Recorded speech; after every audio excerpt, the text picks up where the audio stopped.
महोदय, भारत आज वैज्ञानिक मानव शक्ति के क्रम में संसार में तीसरे स्थान पर आता है, परंतु वैज्ञानिक उपलब्धियां उसके अनुरूप नहीं लगती हैं।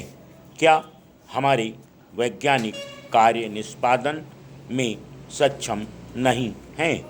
क्या उनकी योग्यता विकासशील देशों के वैज्ञानिकों की तुलना में कम है, या उनके लिए सही सामाजिक, आर्थिक एवं वैज्ञानिक वातावरण नहीं है?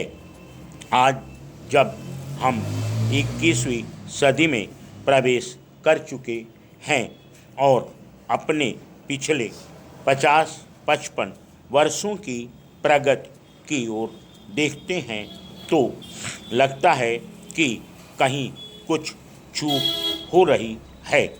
ध्यान रहे कि स्वाधीनता के लगभग 10 वर्षों बाद भारत सरकार ने मार्च 1958 में देश की विज्ञान नीति की आधारशिला रखी थी, जिसका उद्देश्य राष्ट्र की समृद्धता के लिए विज्ञान एवं तकनीकी को आधारभूत स्थान देने के साथ साथ पुरुष एवं महिलाओं दोनों की सर्वजनात्मक प्रतिभाओं को पूर्ण से प्रोत्साहित करना था। इन उद्देश्यों की पूर्ति के लिए वैज्ञानिकों के लिए अच्छी सेवा शर्तें, वातावरण, यहाँ तक कि वैज्ञानिक नीतियों के निर्धारण में उनकी भागीदारी का भी प्रावधान रखा गया था। किसी भी कार्यक्रम की सफलता के लिए एक निश्चित कार्यप्रणाली तैयार करना आवश्यक होता है। उसके लक्ष्य पूरी तरह परिभाषित होने चाहिए। सभी कार्य, चाहे वे मौलिक शोध विकास या अनुप्रयुक्त शोध से संबंधित हों, मूल लक्ष्य की प्राप्ति की दिशा में ही किए जाने चाहिए। इन कार्यों को सुचारू रूप से कार्यान्वित करने तथा कार्य विभाजन को ध्यान में रखते हुए विभिन्न समितियों का गठन करने की आवश्यकता से नकारा नहीं जा सकता है, परंतु मात्र समितियों का गठन करना कार्य को पूर्ण नहीं कर देता है। समितियों की जिम्मेदारी तय की जानी चाहिए, उन्हें कार्य करने के स्तर पर आवश्यक अधिकार एवं स्वतंत्रता दी जाए और फिर सफलता एवं विफलता दोनों के लिए बराबर का भागीदार माना जाए। कार्यक्रम अध्यक्ष को पूर्ण जानकारी रहे कि विभिन्न समितियों द्वारा लिए गए निर्णय सही रूप से कार्यान्वित किए जा रहे हैं अथवा नहीं, और इसके साथ उनकी सबसे बड़ी जिम्मेदारी है इन सभी प्रयासों को समग्रता से देखने तथा उचित मार्गदर्शन करने की। एक प्रसिद्ध वैज्ञानिक द्वारा हाल ही में कही यह बात काफ़ी महत्वपूर्ण लगती है कि आज किसी भी वैज्ञानिक कार्यक्रम के लिए कई समितियां बना दी जाती हैं, परंतु उनकी बागडोर कुछ इने गिने लोगों के पास रखी जाती है। Full stop. नेक्स्ट। महोदय, इन समितियों के संदर्भ में जैसा ऊपर कहा गया है कि कुछ चंद वैज्ञानिक को ही हर समिति में रख लिया जाता है, वह अपने कार्यों में पूर्ण रूप से ध्यान केंद्रित नहीं कर पाते हैं। काफ़ी समय एक जगह से दूसरी जगह की यात्राओं में चला जाता है। आखिर उन वैज्ञानिकों की अपनी अपनी सीमाएं हैं।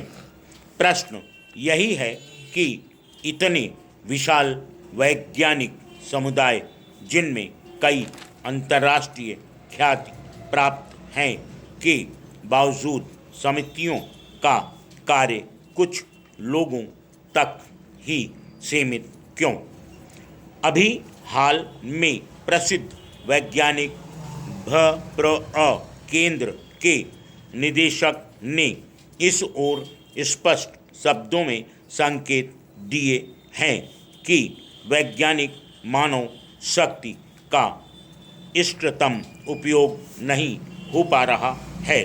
इसलिए आवश्यक है कि ऐसी संस्थागत प्रणाली तैयार की जाए ताकि अनुसंधान एवं विकास में लगे वैज्ञानिकों और औद्योगिक इकाइयों में अधिकाधिक पारंपरिक विचार विमर्श के साथ साथ एक मधुर तालमेल भी बैठ सके।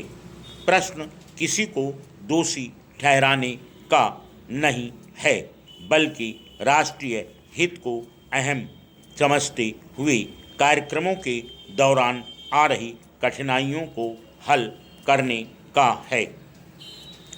वैज्ञानिक उपलब्धियों में जो अपेक्षित प्रगति नहीं हो पा रही है, उसके लिए एक और नीतियों तथा उसके कार्यान्वयन में कुछ कमियां हैं, तो दूसरी ओर वैज्ञानिकों के कार्य के प्रति व्याप्त उदासीनता भी है। इसके लिए सक्रिय वैज्ञानिकों तथा नौकरशाही के बीच उपस्थित बड़ा भेद कुछ हद तक जिम्मेदार कहा जा सकता है।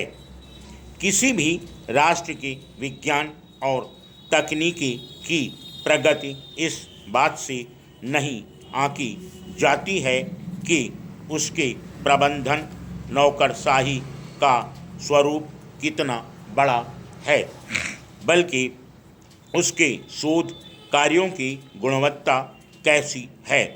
नौकरशाही की अपनी भूमिका है, परंतु जब वह शोध एवं विकास कार्यों की महत्ता को नज़रअंदाज करके अपने ही स्वरूप को बढ़ाती चली जाए, तो यह सबसे बड़ी दुर्भाग्यपूर्ण बात बन जाती है। शायद यही कारण है कि आज वैज्ञानिकों की रुचि वैज्ञानिक कार्यों से हटकर प्रशासनिक कार्यों की ओर बढ़ रही है। आज के वातावरण में पदों की महत्ता अहम बन गई है, वह चाहे किसी विज्ञान समिति में हो या संस्थान में विभागाध्यक्ष या निदेशक का हो। काफ़ी आकर्षक होते हैं, क्योंकि एक ही योग्यता वाले दो वैज्ञानिकों में से एक जिसके पास पद है, वह दूसरे के मुकाबले वर्तमान प्रणाली में अत्यंत महत्वपूर्ण बन जाता है। यह विज्ञान की प्रगति में बाधक है। Full stop.